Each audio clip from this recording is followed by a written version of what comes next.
The first time Liam Walker broke my heart, I spent 3 years drowning in tears, convinced I would never recover. The second time, after 50 years of marriage and his deathbed confession, I had no tears left to shed, just the hollow realization that I had wasted my life loving a ghost. But when I opened my eyes and found myself 18 again, standing in my childhood bedroom, everything changed. Downstairs, I heard the familiar sound of the front door opening, followed by the click of heels and the unmistakable murmur of voices.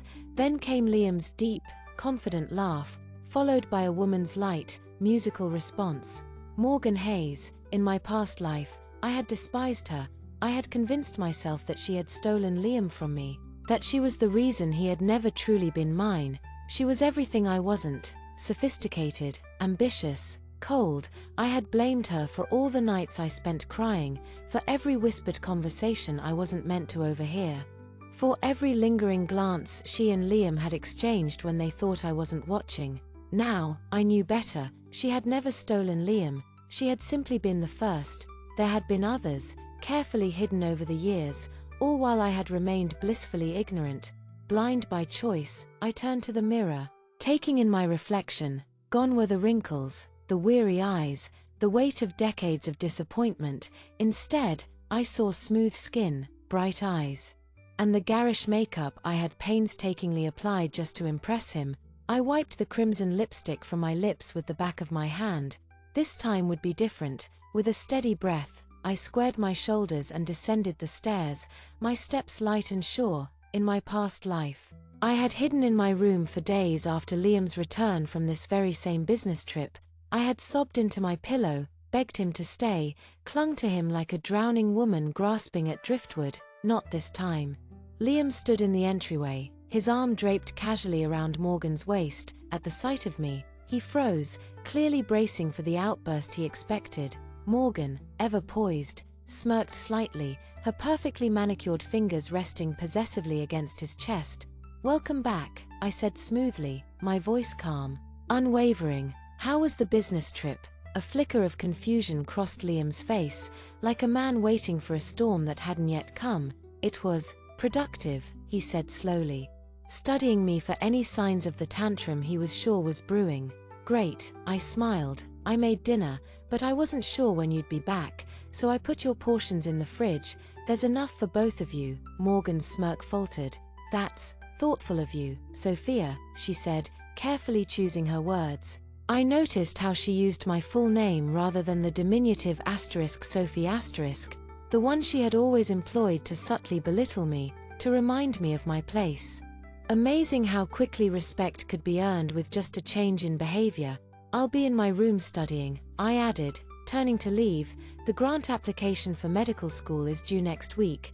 Liam's expression sharpened instantly. "Medical school," he repeated, his voice tinged with disbelief. "We agreed you'd apply to the business program at Harvard. We agreed, What he meant was, he had decided, and I had nodded along, desperate to keep him happy. Willing to sacrifice my own dreams for his approval. Not anymore. I turned back to face him, my smile serene.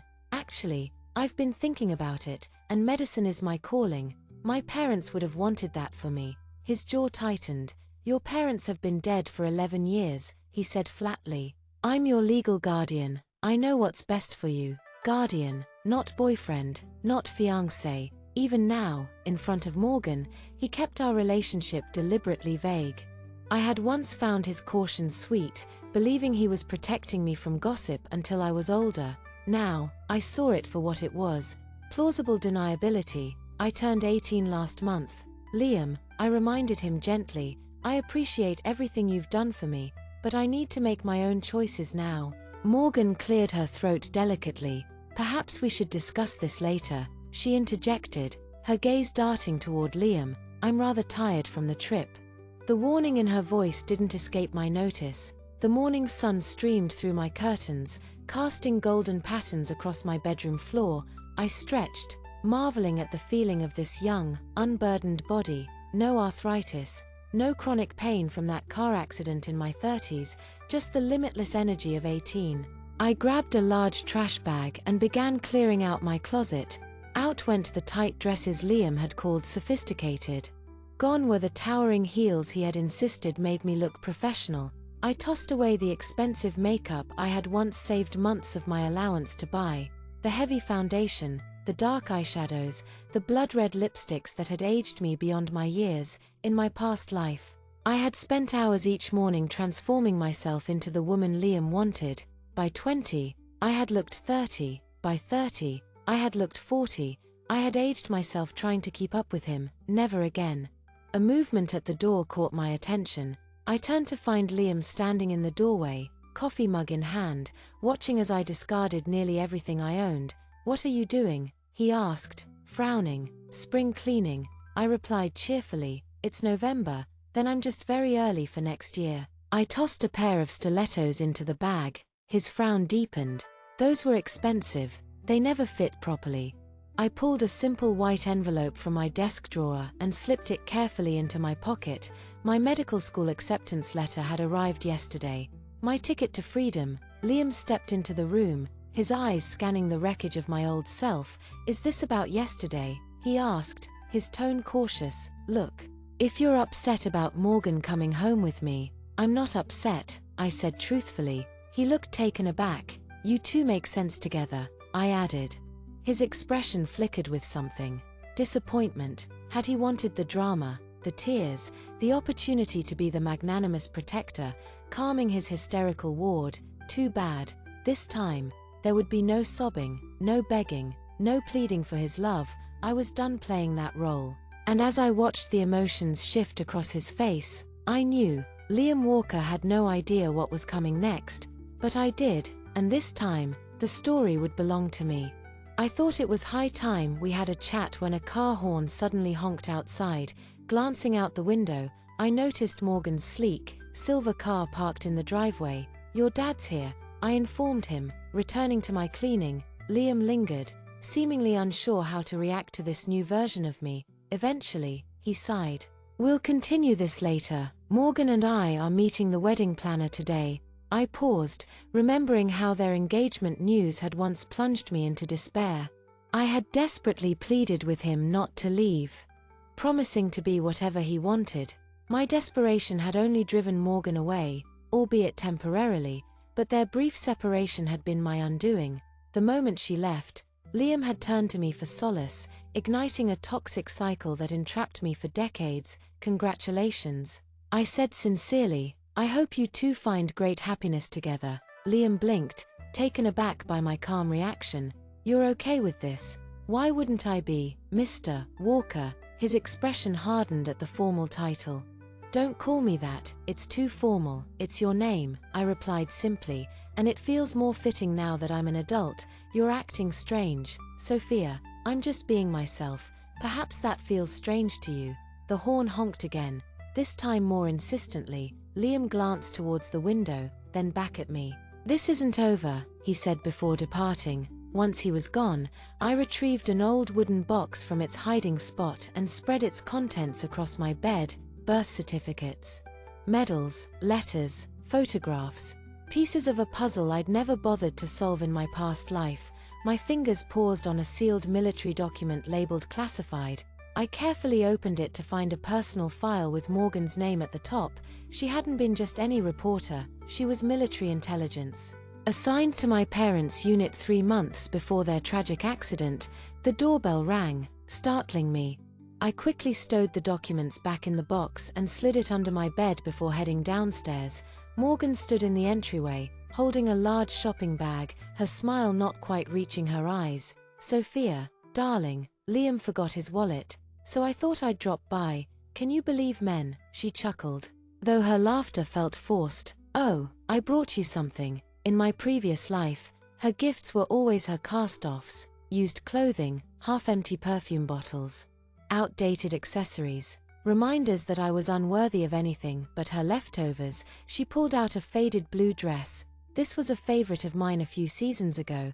The style is mature, but I thought you might appreciate something more sophisticated than those childish outfits you usually wear." I smiled politely. "That's very thoughtful, but I'm actually donating most of my clothes. Perhaps you could add this to the donation pile." I'm sure someone will appreciate it. Morgan's smile froze. You don't want it. I'm developing my own style now, I explained, one that truly reflects who I am. Her eyes narrowed. And who is that, exactly? I'm still figuring it out, I admitted. But I know who I'm not. Morgan set the bag down, her expression shifting to something more calculating. Liam mentioned you're interested in medical school now, such a demanding field. Are you sure you're cut out for it? My parents managed just fine, I responded. Dr. David and Michelle Taylor were quite respected in their field, I'm told. At the mention of my parents, Morgan stiffened. Military medicine is hardly the glamorous career path someone like you would enjoy, all that blood and trauma. Actually, trauma medicine particularly interests me, I interjected. The split-second decisions, the high stakes. I met her gaze directly, seeing the truth hidden beneath the surface. Morgan checked her watch, suddenly eager to leave. I should find Liam's wallet and go. We're already late. Check his study, second drawer on the right. That's where he keeps all his important things. Her eyes widened slightly at my intimate knowledge of Liam's private spaces. As she disappeared into his study, I picked up the house phone extension. I could hear her voice. Hushed and urgent. Something's wrong. She's different. No, I don't know what happened. Yes, she mentioned her parents, and she knows about my military background. What if she found something? Well, control your ward better. We've worked too long for this. The project is almost ready, and we need his access. I quietly replaced the receiver, my heart pounding. The project. My mother's last journal entry had mentioned those exact words. When Morgan returned, I was casually preparing tea at the kitchen counter. Found the wallet. Yes, right where you said. Her smile was brittle. By the way, Liam mentioned we'll be renovating this place soon. We'll need your room for the nursery. He's arranged for you to stay with his grandfather in the capital after graduation. In my previous life, this news had devastated me. Now, it was exactly what I needed, a clean break, a reason to leave without raising suspicion. Perfect timing, I said, pulling the acceptance letter from my pocket. I just got into Central Military Medical Academy in the capital. I was wondering how to tell Liam I'd be moving. Morgan's face paled as she recognized the emblem of the prestigious institution, the same medical school where my parents had trained, where they had access to classified research, where they had discovered something that got them killed. How fortunate, she managed to say. Well, I should go. She hurried out the door. I called after her. Morgan, give my regards to your father, Colonel Hayes. It's been years since I've seen him. The door slammed shut, and I smiled. The game had begun. 3 weeks later, I stepped off the train in the capital with 2 suitcases containing everything I chose to bring from my old life. The sprawling campus of Central Military Medical Academy loomed ahead, its red brick buildings and precisely manicured grounds exactly as I remembered from my parents' photographs. In my previous life, I had received the same acceptance letter, hidden it from Liam, and then tearfully declined the offer when he discovered my betrayal and threatened to cut me off completely. That version of me had been terrified of losing his love. This version of me understood there had never been love to lose. Excuse me, are you Sophia Taylor? A tall woman dressed in a military uniform approached me. Her posture was impeccable, exuding authority.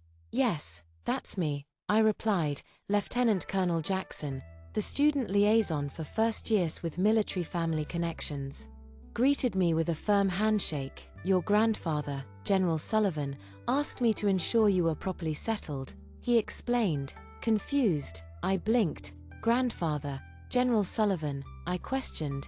He had been my father's commanding officer, but he wasn't my grandfather. Clearly, someone with significant military influence had arranged this under false familial pretenses. Of course, I responded smoothly, hiding my surprise that he had made such arrangements. The secured dormitory, a small building isolated from the main campus, housed only 12 students. My room was simple yet comfortable, with reinforced doors and windows. The security measures puzzled me until I met my first housemate, the niece of the president, that one's an ambassador's daughter. He's the son of the defense minister, and those twins are children of our top weapons scientists, the friendly girl across the hall explained. Introducing herself, welcome to the protection program, cleverly disguised as student housing. As I unpacked, I wondered about the high security arrangements made for me. What did they think I needed protection from? Or what did they assume I knew? A welcome packet on my desk contained my class schedule, and I scanned the names of my instructors. My heart skipped a beat when I saw one name: Dr. Alex Chin, trauma surgery, my father's best friend and research partner who, in my past life, had died in the same accident that killed my parents. Yet, in this timeline, he was very much alive. My first week was a whirlwind of orientation sessions, basic medical training, and adjusting to campus life. The work was demanding yet thrilling. For the first time, I felt a deep connection to my parents. Following in their footsteps and continuing their legacy, I saw Dr. Chin occasionally around campus but refrained from approaching him. I needed to grasp the situation fully before revealing how much, or how little, I knew. On Friday afternoon, I received a text from Liam. "Where are you? Came to take you to dinner, and the house is empty." I had left without saying goodbye, knowing he would try to stop me. "I'm at school in the capital.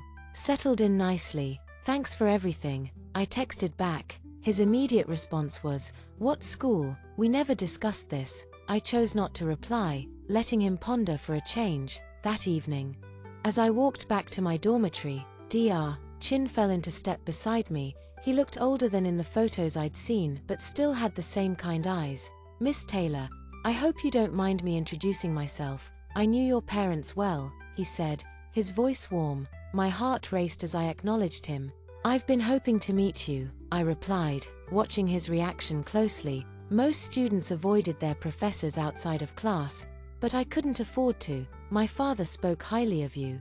I lied slightly, having never accessed my father's journals. I wanted to gauge his reaction. "Your father kept detailed journals about his work and about Project Moonlight," I added, observing him closely. His steps faltered. "Perhaps we should continue this conversation somewhere private, in my office tomorrow at 8:00 a.m., he suggested. I nodded, aware that I was taking a significant risk by mentioning the project name, which clearly meant something to him. The next morning, I arrived at Dr. Chin's office clutching a campus newspaper that had been slid under my door. The headline chilled me: "Medical Student Negligence Leads to Civilian Death." Below was a grainy photo of a female student who could pass for me from a distance. Dr. Chin waved me in and quickly locked the door. "I assume you've seen this," he said, referring to the newspaper. "It's not me in that photo. I know it's a deliberate smear campaign. The incident described never happened," I asserted. Dr. Chin's voice was grim as he explained, "They're trying to discredit you before you've even begun." You mean Morgan Hayes?" he asked, surprised when I mentioned the name. "She's engaged to my guardian, Liam Walker," I explained, making sense of how they had been monitoring me all these years. Dr. Chin's eyes widened in realization. "What's going on? What was Project Moonlight? Why did my parents die?" I pressed. He sighed heavily, reaching into his desk drawer to pull out a thick file. "Your parents weren't just military doctors, Sophia. They were research scientists developing revolutionary trauma protocols that could save soldiers with otherwise fatal injuries. Their breakthrough came when they discovered a regenerative compound." A sharp knock interrupted him. "Dr. Chin, military police. Open up," a voice commanded from outside. Chin quickly handed me the file. "Hide this. Trust no one except General Sullivan. Get to his office at headquarters.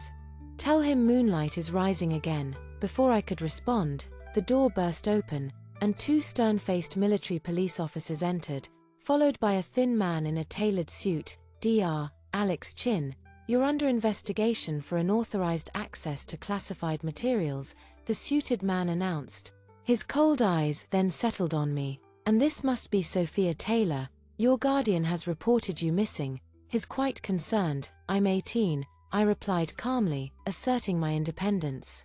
"I'm exactly where I'm supposed to be." Nevertheless, the man informed me that Mr. Walker was on his way to collect me. Dr. Chin intervened, positioning himself between us.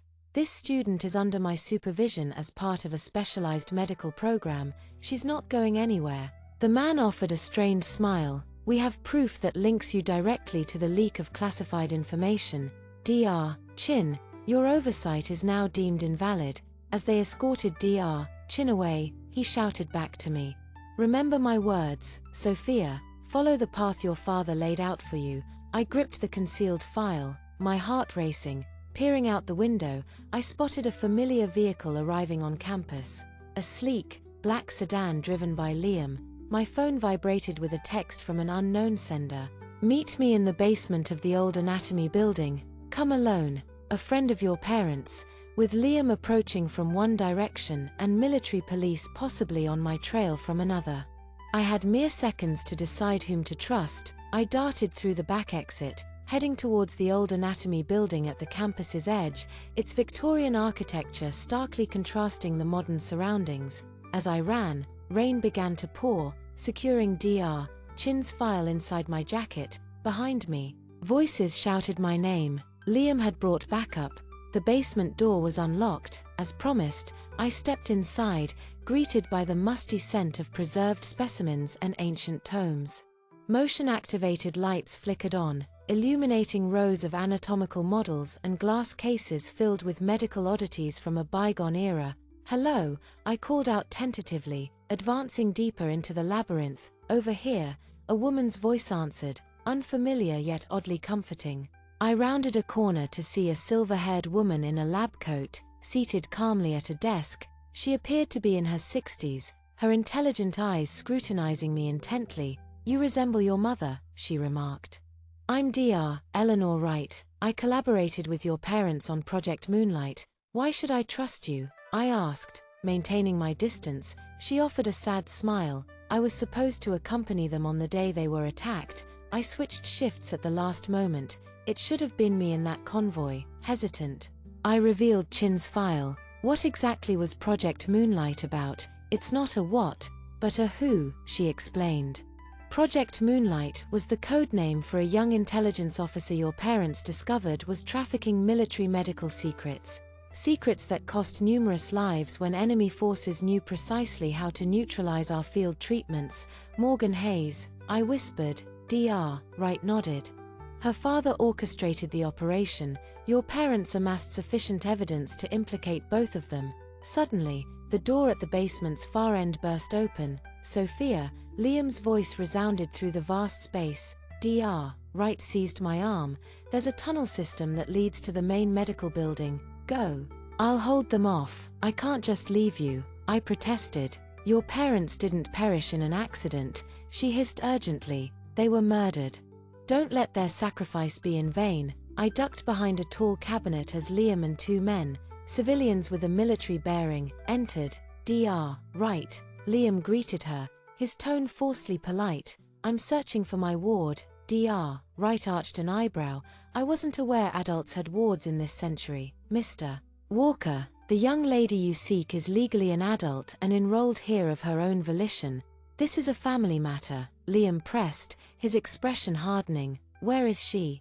I haven't seen any students here today, she replied smoothly. Perhaps you should check with the administration. One of the men whispered to Liam, and his face darkened. Search the room, he commanded. I retreated slowly, finding the service door Dr. Wright had mentioned. As I slipped through, I heard her challenge Liam again.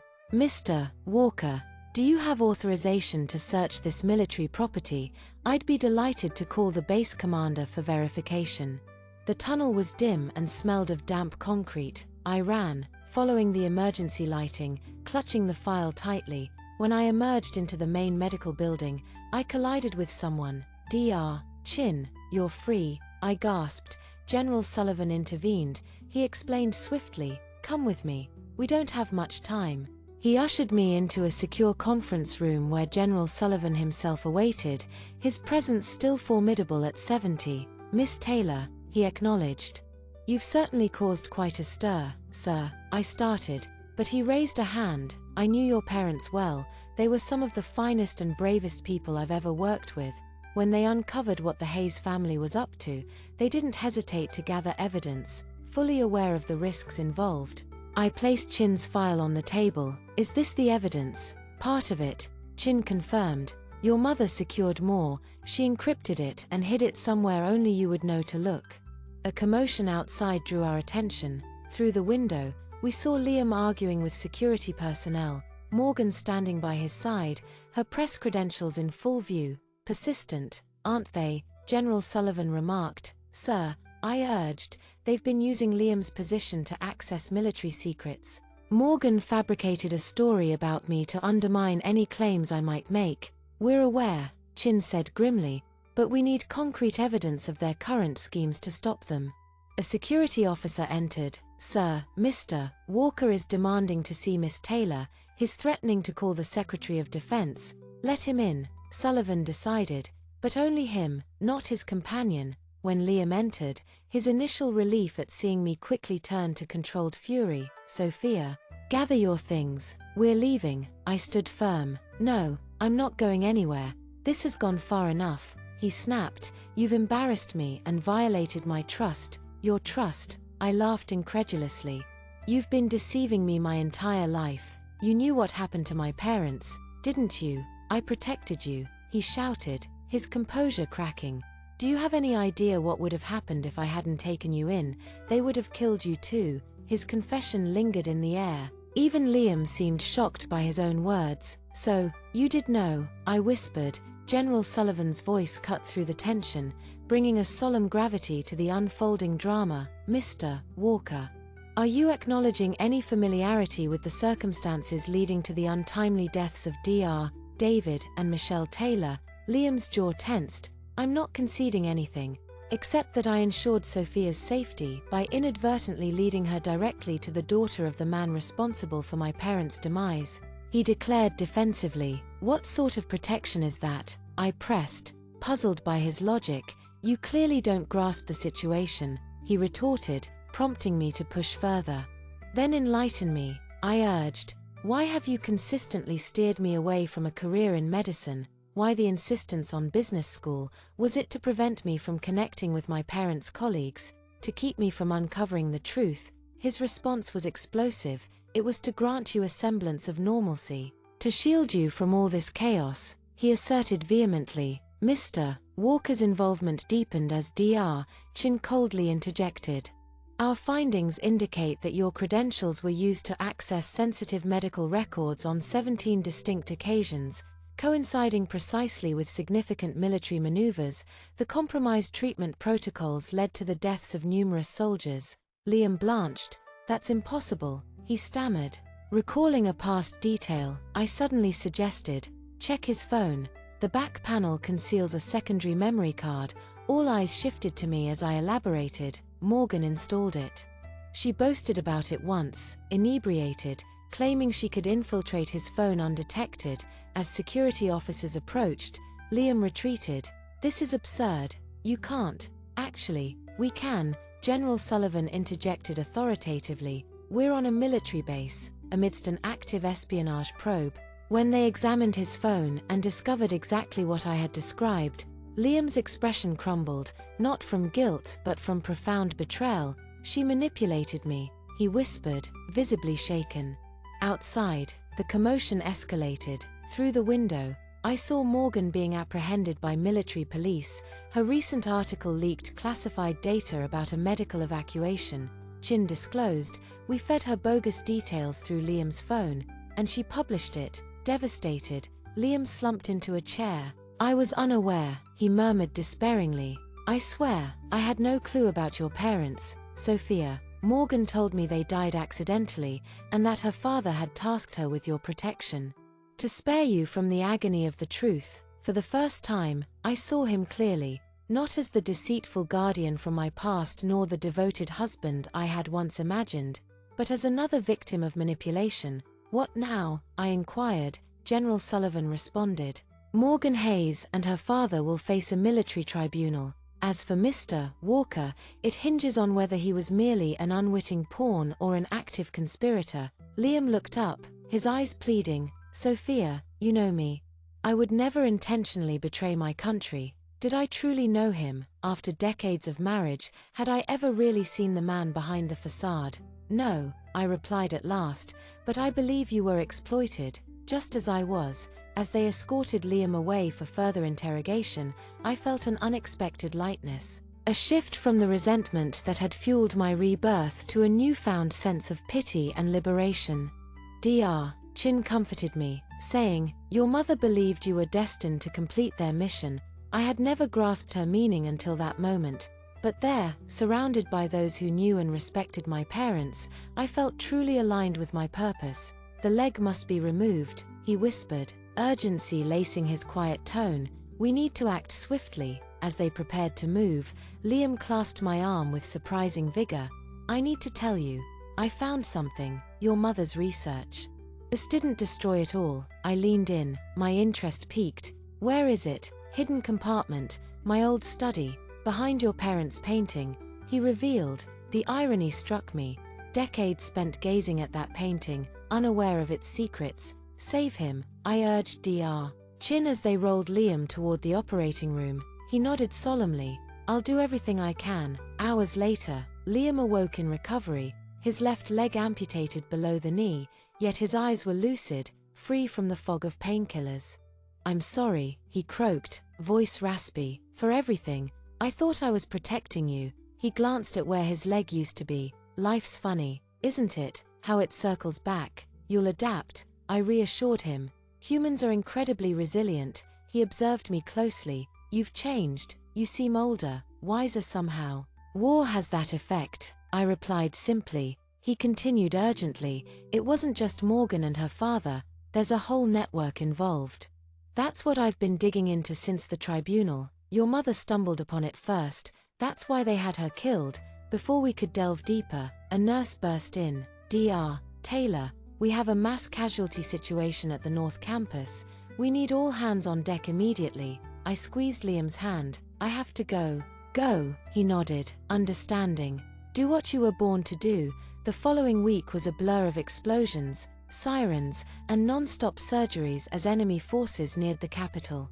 And our hospital overflowed with the injured. I labored tirelessly, grabbing snippets of sleep between shifts. During one such break, Dr. Wright approached me in the lounge. "There's someone here to see you," she mentioned, "an old friend of your parents." The man who entered was dressed in civilian clothes but carried himself with military precision. His face seemed familiar. "Dr. Taylor," he greeted. "I'm Captain Alex Reynolds. I served with your father." Memories clicked into place. I had met him briefly at military functions, the intense man who always watched me thoughtfully. "What can I do for you, Captain?" "Actually, it's what I can do for you." He produced a small drive. "This contains the complete Project Moonlight files. Your father entrusted it to me the day before he died. I've been waiting for the right time, the right person, to pass it on." My hands trembled as I took it. "Why now?" "Because the enemy has just deployed a new biological weapon at the front lines. Our soldiers are succumbing to wounds that should be treatable. We need your parents' work." With Dr. Chin and Dr. Wright, I spent the next 72 hours poring over the files, crafting a treatment protocol based on my parents' research. When we finally delivered the antidote to the front lines and it proved effective, I collapsed from sheer exhaustion. When I awoke, Captain Reynolds, Alex, was beside my bed. "You did it," he said, relief in his voice. "The treatment works. You've saved thousands." "My parents saved them," I corrected, sitting up slowly. "I merely delivered their work. Your adjustments were vital." He insisted. "You finished what they started." His tone caught my attention. "You knew me before, didn't you?" "When I was a child," he nodded, a trace of embarrassment in his expression.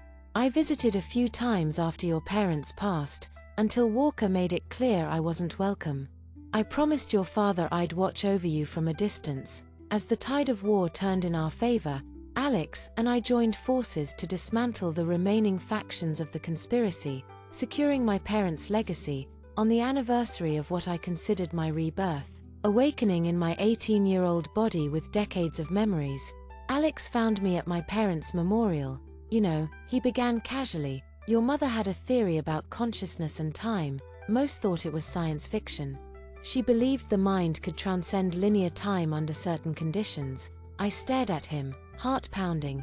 "What are you suggesting?" "Sometimes," he replied thoughtfully, "you look at me as if you've lived an entire lifetime already, and sometimes you speak of future events with an unusual certainty. I weighed the risk of sharing my entire past life with him, but opted for discretion. Maybe I'm just more intuitive than most, he smiled, accepting my non-answer. Whatever the case, I'm glad you're here, Sophia Taylor. The world needs more people like you. When the war ended and Reconstruction began, Alex proposed, not with grandeur, but with heartfelt sincerity. I've loved you twice, he said, first, as the daughter of my closest friends, and now, as the extraordinary woman you've become. Will you build a future with me? This time, I chose differently. Yes, I responded, feeling truly reborn, as we walked from the memorial, hand in hand. I cast one last glance at my parents' names etched in stone. In this life, I was finally the person I was always meant to be. Thank you for watching today's story. If you enjoyed this video, please give it a thumbs up and share it with your friends. We'd love to hear your thoughts in the comments below, so feel free to share your opinions. And don't forget to subscribe to our channel for more great stories. We'll see you in the next video.